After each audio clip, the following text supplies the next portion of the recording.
Good morning, everyone. All right, good. Instagram said it wasn't working, but apparently it is. Okay, as you all can see, we have a bonus chair here today for my wife, Amie. She has a little bit of business to take care of before we get started, but once she arrives, we will have an Ask Me Anything with Amie. That said, Amie is well pregnant, and we may have to pack it up at any moment. So, that's a lot of fun. Later today, at 10 a.m., I'm having my Inner Circle webinar, where we're going to be discussing leading strategies. So, leading is an important thing to do, and I'm going to be going through lots and lots of situations with the Inner Circle members before we get to the Inner Circle office hours. I always ask the students to send in questions, because if they send in questions, I can answer the questions, right? And this one was, I don't incorporate leading into my game at all. I always simply check and then respond in a balanced fashion to whatever the aggressor does. Sure. When should I think about leading? Is it different heads up and the river? Or the river? Are there differences in when you should lead the flop versus the turn versus the river? So we have all those questions to answer in the Inner Circle webinar. That's going to be happening at 10 a.m. You can find information for that at pokercoaching.com/inner circle. It's going to be about a 4-hour long webinar unless I have to go to the hospital to help a baby be delivered. If anyone's here on YouTube or Periscope, please let me know. Seems like the chat aggregator is not working unless we only have 7 viewers here today instead of 8. Let's talk about leading real quick. When should you actually lead into your opponents? Leading is when you defend big blind or out of position, flop comes, and you bet into the pre-flop aggressor. So, in that situation, you typically want to lead when the defending player, you, has the range advantage. All right, good. We have YouTube working. We are up to 7 people watching today, so very nice. So, how do you know when you have the range advantage? Well, you run your range against your opponent's range in a range analyzing program like Equilab. It's completely free. Go get it. If you don't have it, you're messing up. And a good example of this is, say, earlier middle position raises with mostly good big high cards. You defend in the big blind with all sorts of stuff, and the flop comes 8-7-6, right? Very classic spot. In that scenario, even if your opponent's starting with a pretty good range, like pocket sixes or better and the best big cards, the big blind defending player is going to have about 50% equity, which is actually a lot. Normally, big blind is going to have less equity than that because they don't have the high cards in their range, right? They're missing aces, kings, queens, jacks, ace, king. So they often have a bit of a disadvantage in most scenarios. But especially on the middle card boards, leading does become a viable strategy. And now you may ask, which hands do you want to lead?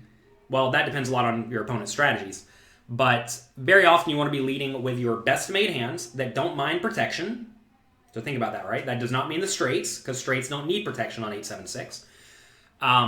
You want to be leading with sets and 2 pairs. Those hands are very susceptible to being outdrawn because clearly there are 4 cards on either side of the board that could give your opponent a straight.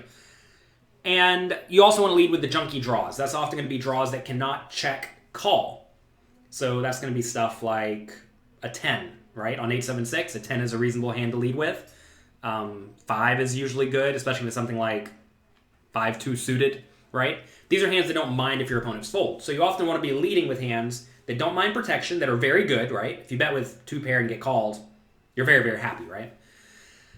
And you want to be leading with the junky draws. That's very often the right strategy. Now, what do people do? Most people lead with their marginal made hands, which is almost always an error. Because when you lead with your marginal made hands, what happens is your opponent gets to defend very well. If they have a better hand, they're going to call, right? If you lead with 8-7 on 8-7-6 and your opponent calls with aces, that's fine. But if you lead with king 8 on 8-7-6 and your opponent calls with aces, that's not so fine. You're crushed, right? So that's very often what hands you want to be leading with. We're not going to be talking about this in the webinar, but how do you defend against leads? Well, there are a lot of situations where when someone leads, you need to figure out exactly what they're leading with. If you have studied over at pokercoaching.com, well, all of you have, I presume, by now, because you can get a completely free trial. People lead with one of the 4 types of hands. Premium made hands, marginal made hands, draws, or junk. One of those. And very often, they don't balance it at all. If you listen to what I just told you to do, I'm saying lead with the best made hands and the draws. Some of the best made hands, some of the draws. And that's going to be a tough range to play against because you've essentially taken all of your opponent's good hands, like aces, and turned it into a bluff catcher, which is great. If you can turn aces into a bluff catcher, that's a good thing to do. So that is very often what you want to be doing, but a lot of people instead lead with only the premium made hands, or only the draws, or only the junk, or only the marginal made hands. I think you're going to find most small and medium stakes players lead with the marginal made hands. And they're doing that because they want protection. They think, okay, we have queen 7 on 8-7-6. I need to bet to try to protect my range because there are lots and lots of bad turns. And sure, there are. The problem, though, is that if you bet with the queen 7 and your opponent calls, they either have a better made hand, so you're in bad shape, or they have a draw, which means they have 40 or 50% equity, depending on how many outs they have, right? So that is not a good spot to be leading with marginal made hands. And very rarely is it right to lead with the marginal made hands. So how do you defend in that spot? Well, it depends on what your opponent's going to do on the turn, right? When your opponent has a very clear hole in their game, let's say they only lead with marginal made hands in this spot, your response should be very tailored to what they're doing wrong, right? You do not want to raise with your best hands, because if you raise with your best hands, what's going to happen is people will fold, right? They're leading with that queen 7 to find out where they stand and to get protection. And if you raise them with your aces, they're just going to fold every time, and that's terrible. Now, if they're instead calling stations, then you want to raise every time. So you see you have two very different strategies. One is to call a lot, and one is to raise a lot. And that's because you're adjusting to whatever your opponents are doing wrong. What about if you have a marginal made hand yourself? Well, it depends on how you line up against those marginal made hands yourself, right? If they have lots of top pairs and you have a middle pair or bottom pair, well, you should probably be raising as a bluff. What if you have a draw? Well, you should almost certainly be raising your draws on the flop or the turn to try to get your opponents to fold. So do that. And with your junk, like say you have king-queen on 8-7-6, if they bet, you definitely want to be raising, assuming they are capable of folding. Again, everyone's not capable of folding. Some are, some aren't. Any baby news yet? Well, we'll probably have the baby by Friday or Saturday for sure. Maybe by 5 p.m. today. I would generally guess the earliest is going to be about 3 p.m. today. Latest would be Saturday. So that's it. We're not going to have a little coffee for the next few days, most likely. Let's see. Amie says, when most people lead, they tend to have bottom or middle pairs or under pairs, even in multi-way pots. Yeah, I mean, that's definitely something that a lot of players will do. They will play in a very straightforward manner like that. That's just how they operate. That's what they do. Mark says, hopefully not until after the Inner Circle webinar. Yeah, I've been getting a bit of flack from my wife. We all can talk to her about that whenever she gets here because I scheduled stuff kind of close to the due date. To be fair, the due date's in like 5 days. But Inner Circle webinar may be cut short today or not even happen at all. You never know. Gregory says, your favorite player is someone who leads into you when you're the pre-flop aggressor. Yeah, that's great. Greg says, you call the flop 100%, then raise the turn or the river, and they always snap fold. Exactly. These players are trying to find out where they stand, right? And if they're trying to find out where they stand, give them the bad news.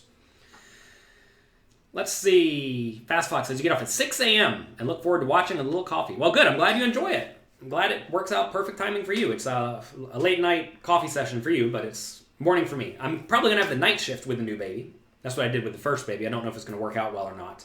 But I may have the night shift, so this may turn into a little whiskey in the morning. We'll see. Do you have any advice for moving from 1-2 to 2-5? Get my book, Excelling at No Limit Hold'em. I'll show it to you. Here it is. Excelling at No Limit Hold'em. There's an excellent chapter by Ed Miller. Where is Ed Miller? He's on here somewhere, I promise. Oh, there he is. There's Ed Miller. Right here. Ed Miller has a great chapter on moving up and staying there. I highly suggest you check it out. I mean, I learned a lot from it. Essentially, you want to learn how to beat the bad players in your game. You want to learn how the good players are beating the bad players. You want to learn how the good players are beating each other. And you want to learn how to beat the good players. And he has a full chapter on that, so I definitely check that out. Johnny says he likes the picture of Mr. James crying with Santa. Yeah, you can find that on Instagram or Twitter. We should have made a Christmas card out of that, but it was a little bit late. Funny, we also have like a Hanukkah picture with him, and he's just so happy to be there with the candles. He's having fun, but we put him with Santa, and he is so unhappy. Is this on Amazon? Yes, you can find all of my books with links to Amazon that are affiliate links, so if you buy it on Amazon, I get an extra $1. You can find all those links at jonathanlittlepoker.com. Actually, some of those may be to D&B Poker now. I'm not exactly sure. But yes, you can buy these on Amazon. If you want to get it on Amazon, go to jonathanlittlepoker.com/books, click on Strategies for Beating Small Stakes Poker Tournaments. It'll take you to Amazon. Anything you buy for the next day, I get an affiliate commission of 7%, I think, whatever you buy. It often works out to being a $1 or $2 per book, and that adds up. Believe it or not, it does add up. One time, someone bought one of my books for $20 or whatever it was, and then they bought a $7,000 watch. So I got 7% of a $7,000 watch or something like that. So that's always nice. So if you're going to buy anything fancy, or if you're going to go Christmas shopping, always click on someone's Amazon link on their website, whoever you like. It could be me, it could be any other person. And anything you buy for the next 24 hours, they will get a little piece of that. Just for fun. Let's see. D. Nelson says, you don't know, but the kid who satellited into the Party Poker Millions and got third or fourth credited my poker coaching. Oh, D. Nelson, send me that email link. Send me a link to that in the email. That would be very beneficial for me. He claimed it on the Joe Ingram podcast. Well, great. D. Nelson, please send me that link, ideally with a rough timestamp, because I would like to clip that and use that as a good testimonial. It's come to my attention. I need to have good testimonials. And so I have one from David Einhorn, a billionaire investor who said I did a great job coaching him for the one drop. We have Steve Begleiter, who final tabled the World Series of Poker main event. I coached him there, and he said I did a great job. So stuff like that is good. If we can have someone crediting me for their success, I will take it. That said, whenever you have success, it's mostly on you, because you have to first go out, find someone to learn from. Then you have to actually study. You have to work hard and learn from them. And it's a lot of work on your part. If you do nothing, you're not going to get very far. If you do a lot, then you're going to get far. Have I watched? Okay, so yeah, someone send me a link to that with the timestamp. That would be perfect. His name is Scarmaker. Perfect. Scarmaker, if you're here, get in touch. All right, let's see. Is it better to buy your books on your site or Amazon? Which is more beneficial to me? Again, listen, I don't make a lot of money off the books. In the ideal world, the books are meant to provide you lots and lots of value and get you to go to pokercoaching.com, because that's where I actually make money. Because whenever you make a book like this book, MSRP is for $40. I think Amazon sells it for like $20. Whenever they sell this book for $20, I probably get $1 or $2. Let's say $2. I should probably write. Can I trust one of you to send me a link to this interview, or do I need to write it down? Please let me know. I may get $1 or $2 from selling this book. But if you go to pokercoaching.com and sign up for $40 a month, or if you get it on a discount, let's say a year for $200 or something like that, well, I get to keep essentially all of that money. To be fair, I have a big team, so at the end of the day, maybe I keep half of it. But that's where I make the money. I don't really make money off books. So, I do make some money off books, but it doesn't really matter to me where you buy it. I just want you to buy it, enjoy it, have a good time, and learn a lot from it. And then if you want to continue learning, continue learning. Let's see. Yeah, Louis Philippe says, if you win the giveaway, you'll be getting the inner circle. Yeah, well, good. Louis Philippe, you should get in the inner circle anyway. You might as well. You work hard and you study a lot. So I think it would be very good for you. Yeah. Okay. What else? What's my opinion about tournaments that sell add-ons right after the rebuy period ends? I don't know what that means. Oh, I guess you're saying so the rebuy period ends and you can add on. Sure, it's just another structure adjustment that happens in the tournaments. Is my primary income from playing poker or other projects? It depends on how well poker goes. I make a decent living from selling books, but at the same time, poker is swingy, right? Like you'll have a year, like last year, I think I roughly broke even. The year before that, I won $200K. There are some years where you win $1 million, some years where you lose a little bit. Whenever you're playing live poker tournaments, especially if you don't actually play a lot, like I have purposefully started playing less because I have a family, right? I structured my life a while back such that I could stay home purposefully because I don't want to be traveling all the time. Traveling all the time is definitely not good for having a family. And so yeah, I'm probably not going to make significant money from poker unless I just crack off a random tournament, because I'm not putting in volume, right? Poker is definitely a volume game. If you put in, $1 million in buy-ins in a year, you're probably going to cash between $800K and $2 million, give or take. And if you cash for $2 million, you won $1 million. If you cash for $800K, you lost $200K. And that's often how it goes. You either have a small losing year playing live tournaments or a big winning year, one of the two. And as you play tougher and tougher tournaments, or as the game gets tougher and tougher, you will have more small losers and small winners. Just bought the small stakes book this morning. Great, Kevin. I hope you enjoy it. Good. Let's see. I better write this down about the Joe Ingram podcast. I don't trust all of you to give me this information. I should, though. I have a question for all of you. Whenever I give out a link to anything, like I remember yesterday I gave out a link to jonathanlittlepoker.com/disgruntled. Does anyone actually go and read that? If you don't, I'm just going to stop giving out links like this. And I'll forget all of them because I have them all floating around in my head. And if I say jonathanlittlepoker.com/books, does anyone actually go there?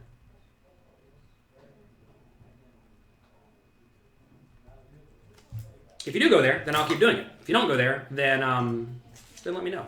All right. George, I don't know how to say something. Gorenhe says, you gave a link to the podcast. Thank you. All right, so yes, you all do go read them. Good. All right, perfect. If you all want lots and lots of content, by the way, just go to my blog, jonathanlittlepoker.com/blog. I just went back and went through and got all of the pillar content, like the good, long blog posts that I think provide immense value. And I pulled out like 40 articles out of the 200 or something that I've written that are just like big, robust posts. And that's a lot of content that I would consider good content. I would go and I would read this good content. So I have lots of stuff there. Return says, you enjoyed the audiobook version. You occasionally say, sir, yes, sir. I'm the little drill sergeant. All right, yeah, anyway, go to jonathanlittlepoker.com/blog. Go back to the very first post. Read them. You'll be busy for days. That's what I do whenever I go to study any new topic, any new concept. I go back to the very beginning, assuming they haven't been around too long, and I start reading. I actually went back to one person recently, a marketing guy, and he had like 15 years of blog posts, and he wrote something every day.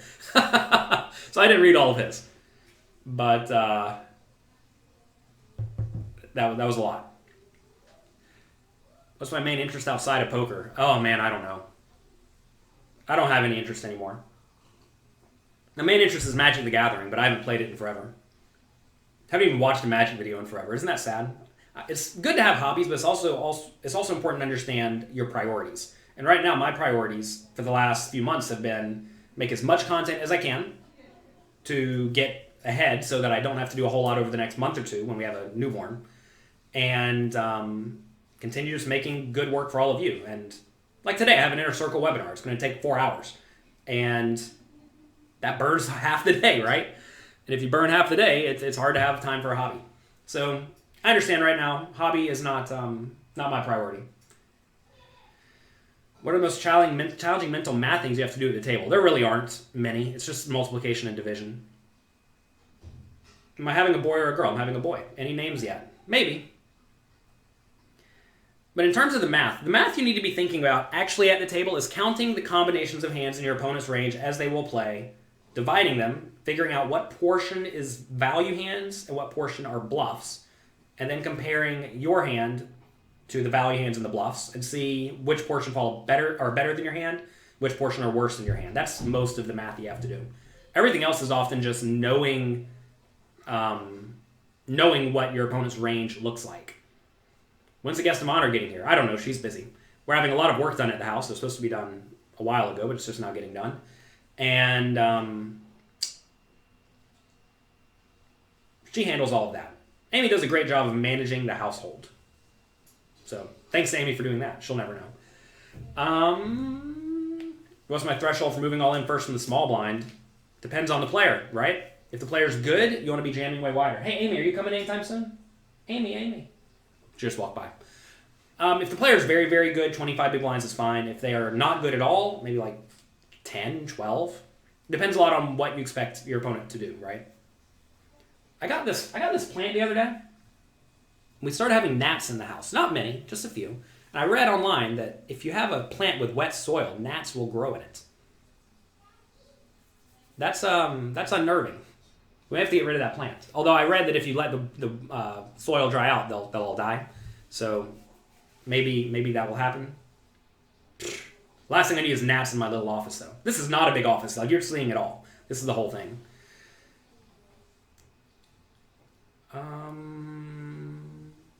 When should you quit poker? Whenever you feel like it. What was the answer to my question I posted on Instagram? Bet 3.5, because you want to keep your opponent in with all of his garbage, but you want to build a pot.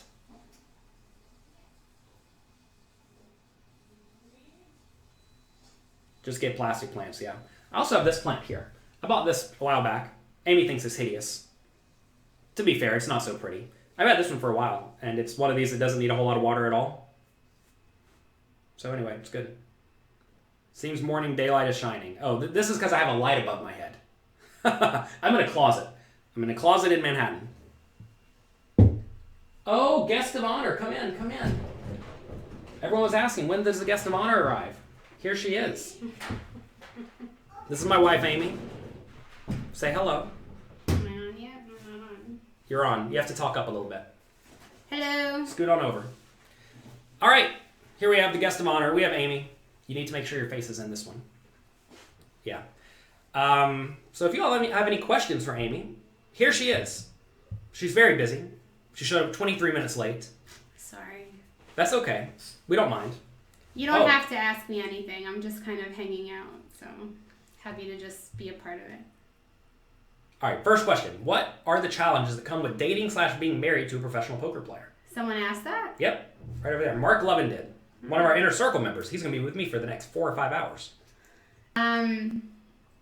Challenges. Well, one is that he travels a lot, so you kind of have to learn how to just be self-sufficient and take care of yourself and children, when he's out of town. But we have a really great support network here in New York. My parents both live in New York. We have a wonderful nanny.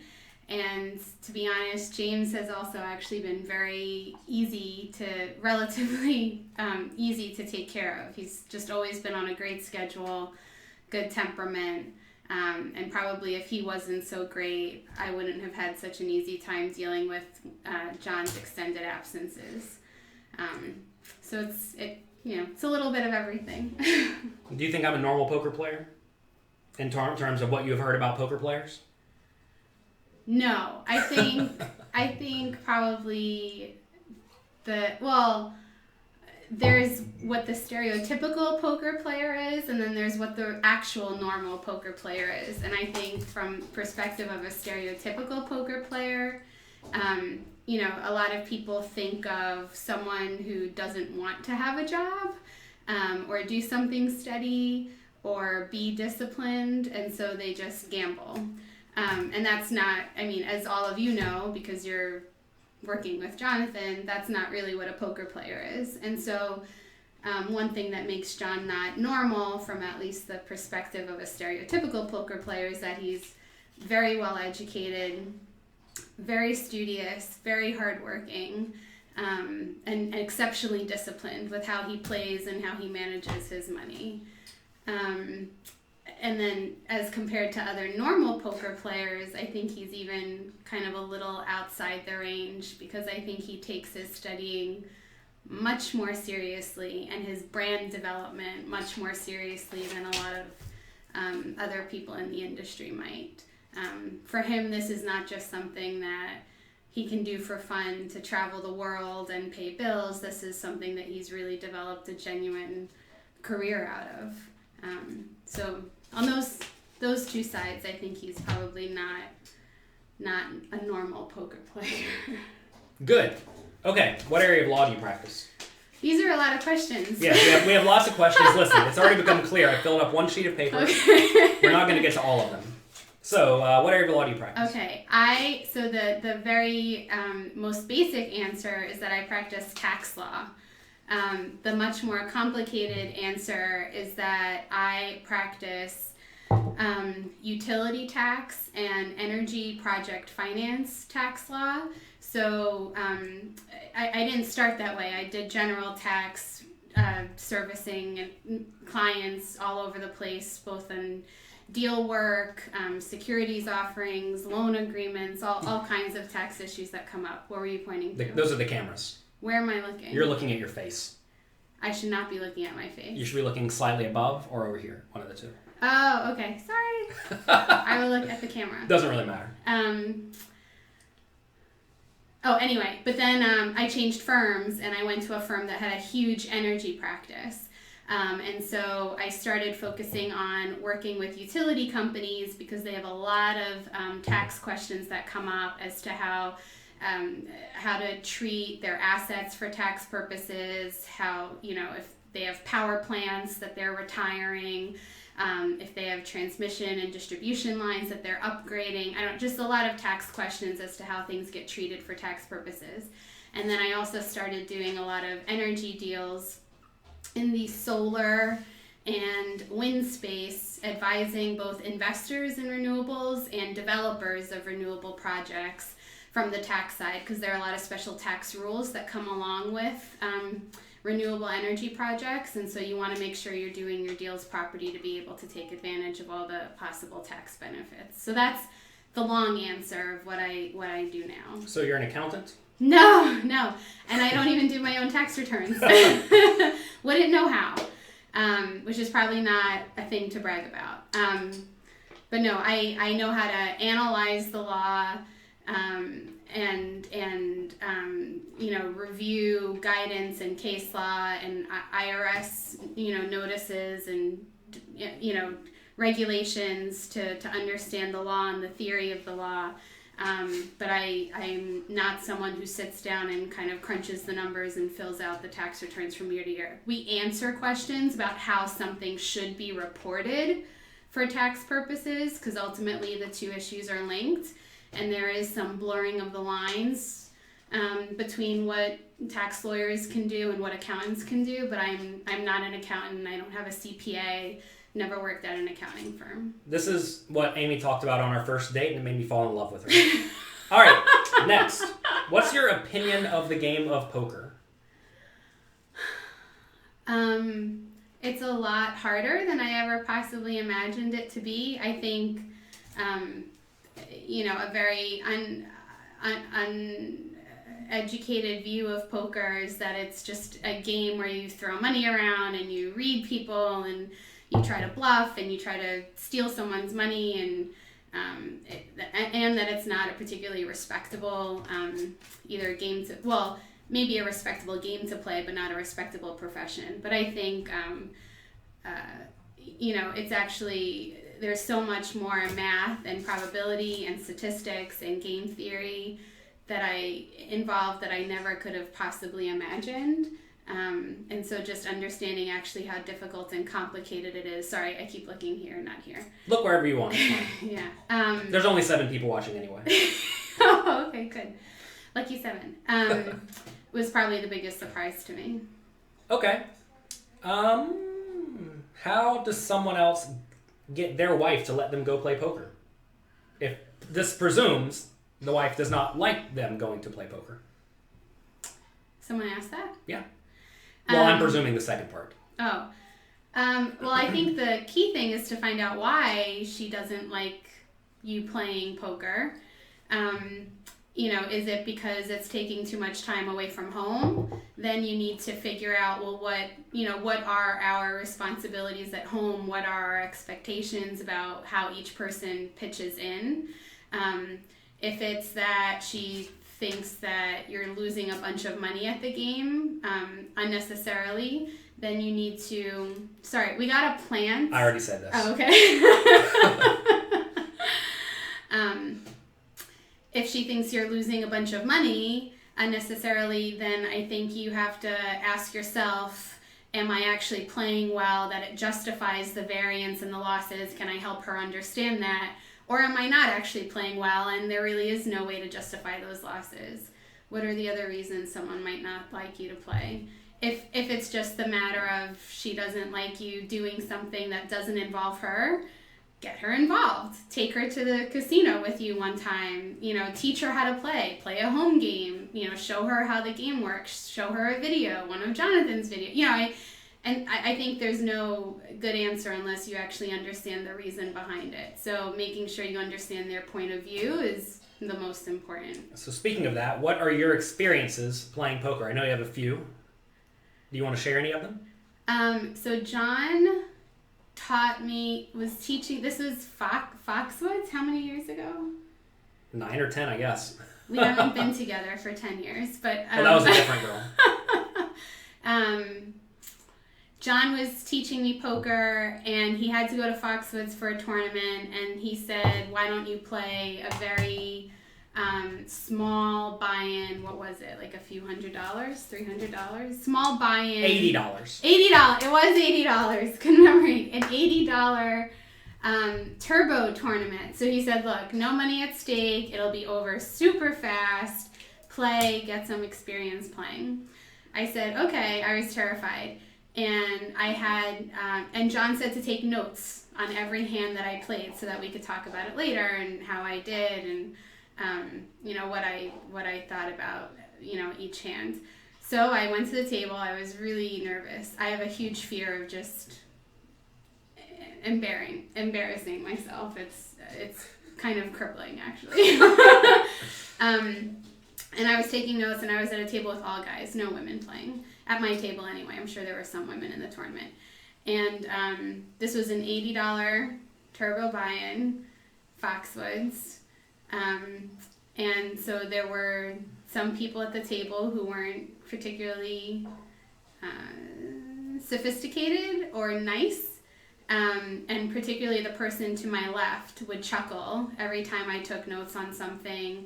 And I also took very long time to make any decision, which was very She annoying. plays slowly. It's because I don't have enough confidence to play quickly. I'm learning, okay? So that's why we started me at an $80 tournament.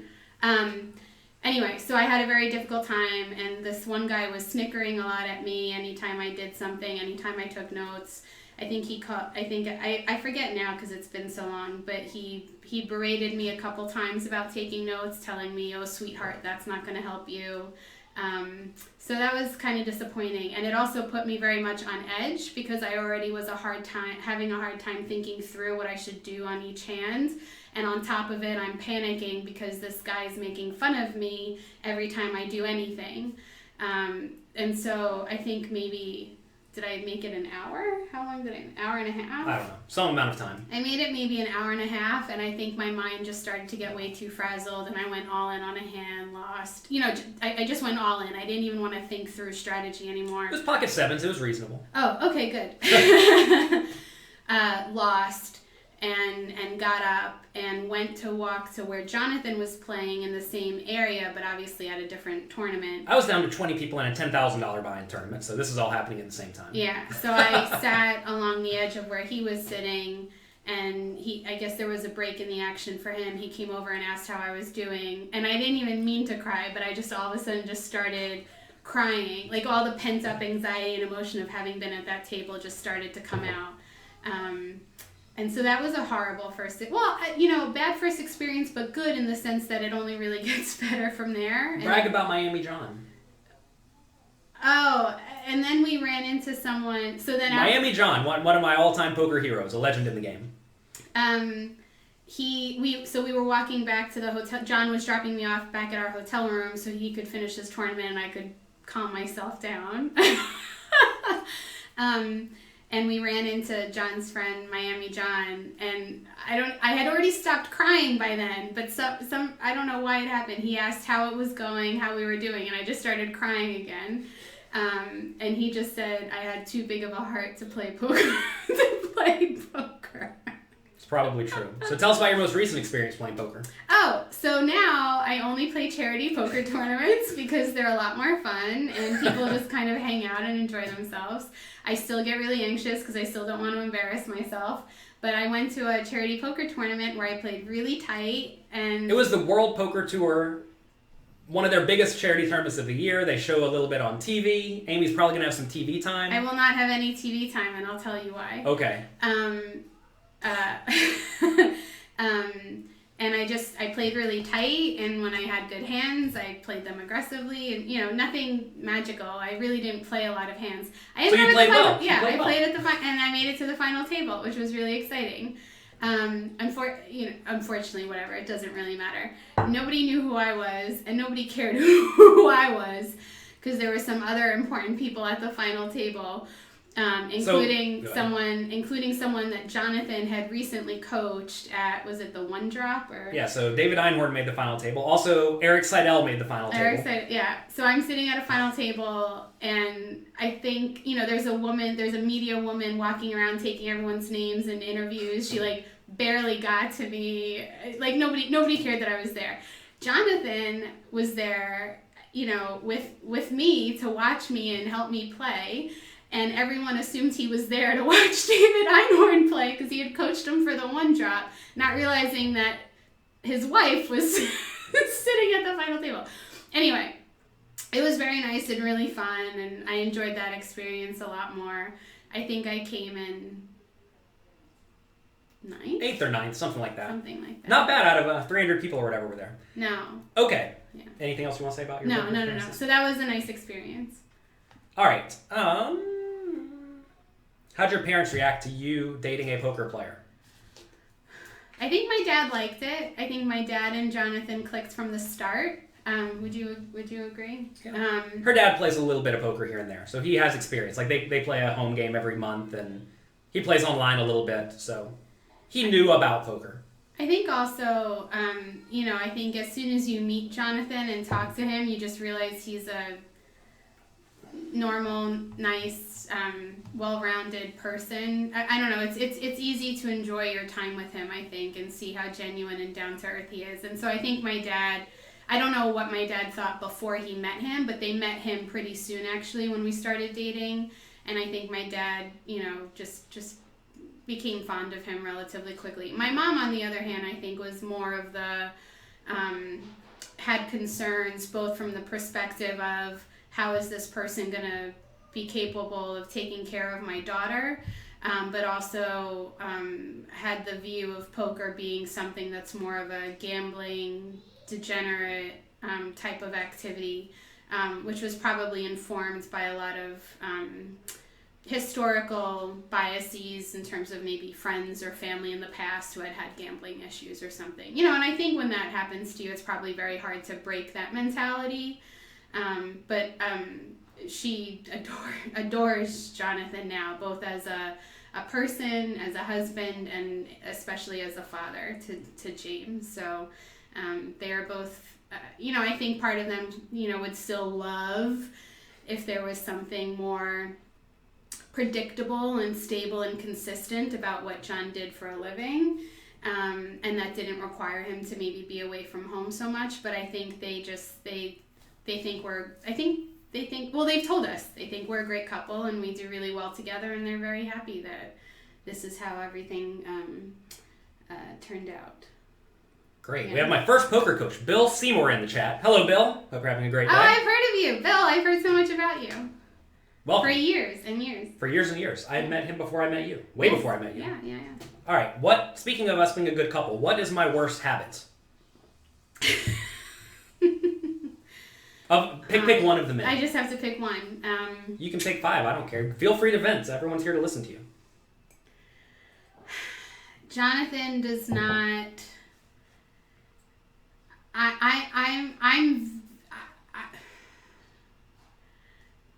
How do I say this? You can be rude. Say it rude. I don't want to say it rude. Jonathan is very eager to get stuff off his plate. If you give him a list of 20 things, those 20 things will be done, as soon as humanly possible. However, which is great. However, that means that those 20 things get done without the most thought or follow-up or diligence given to them. So, as a very stupid, basic example, we need something ordered on Amazon. He does it, but he doesn't check the size of what he's ordering, that it's the same thing we had ordered before. and so the wrong thing comes in the mail, and then we end up having something we didn't actually need or want that we can't return, or he won't return it because he thinks it's a waste of his time to return it, and then we have to order the new thing. When I say, why didn't you just take an extra second to see what we needed to order? That happens a lot, and that can be pretty frustrating. Just buy it again. You're a lawyer. And he thinks I have the opposite problem, that I spend too much time researching, diligencing, reviewing things before I actually will pull the trigger on anything. So the ideal is probably somewhere in between, but that aspect of his just, it drives me crazy. Matthew says you're very eloquent. Thank you, Matthew. It's very nice of you to say. Amy did debate, so she learned how to speak. I never learned how to speak, which is why I bumble around. What's your favorite thing that I do? Someone actually did ask that. I'm not giving you that question myself. You know, Jonathan is really one of the most just loving and funny guys you will ever have the joy of spending time with. He's just so giving of himself and so family oriented, and really just wants to take care of the people he loves. And you know, we snip at each other a lot. We snip at each other. I've seen other couples, and we don't really. Okay. These last 2 months, I think, of my pregnancy, we've been slipping at each other a little bit more. Tensions have been running high, probably mostly. I was going to say, when you say we, you mean you have been snipping at me? But I think, you know, at the end of every day, we still sit down together, we hug each other, we kiss, we watch TV together, we hold hands, we tell each other we love each other. You know, I think there's just a constant warmth and love that comes from him, and a genuine desire to be the best person he can be. There's no ill will.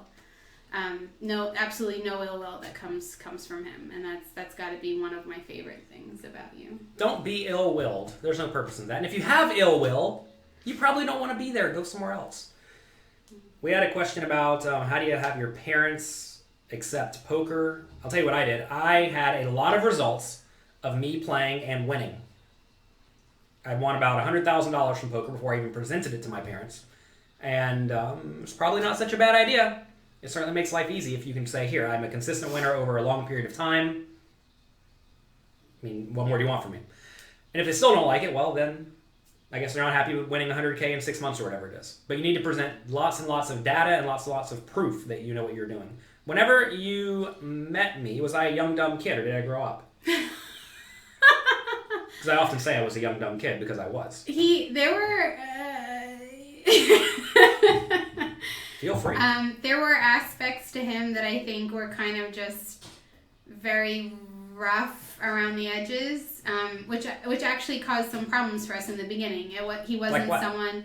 Well, you weren't someone I could see myself being serious about, and you know, I think that led to a lot of the issues we had early on. And you know, we broke up for a day, and she broke up with me for a day. No, you broke up. I broke up with her for a day. So she wasn't good enough. I wasn't being nice. I was being kind of not nice. So where were we young? There were just things. I don't know. Just this mentality that I know what I'm doing. I've got this handled. There's nothing I can really learn or do better. I think, I don't know, it was just,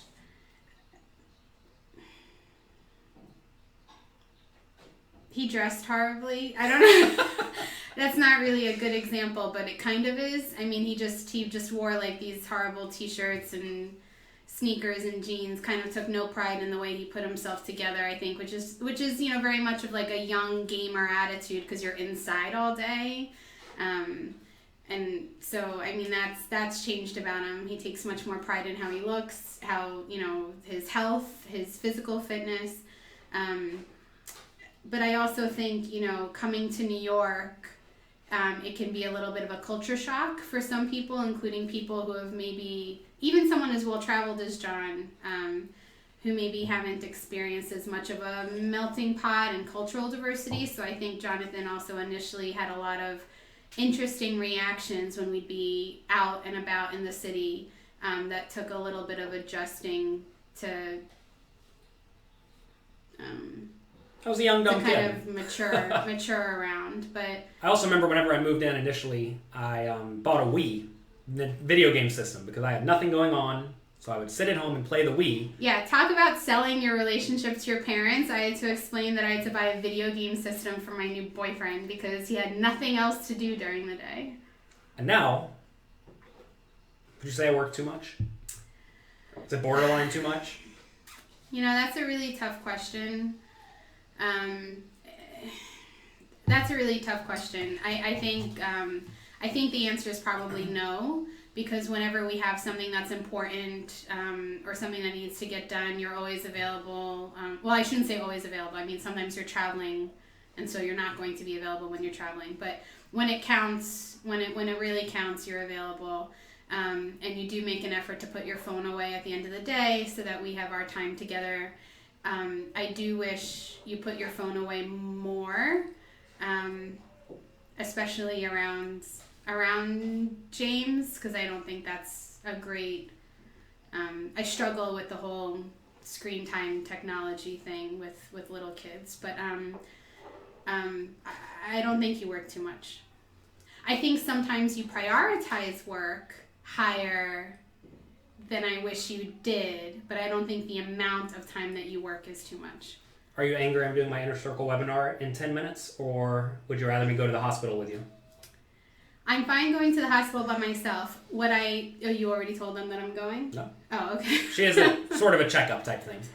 Yeah, baby could be coming today. Yay! Yay! And John, so I'm not upset that you have a webinar. What I get upset about is when I tell Jonathan, hey, by the way, I think something's happening. I'm making an extra, this is like my third appointment of the week, and I have to go get checked out again. His first response is not, oh my goodness, let's see what I can do to be there with you. It's, well, I have a webinar. Or even this morning, I thought I was having contractions.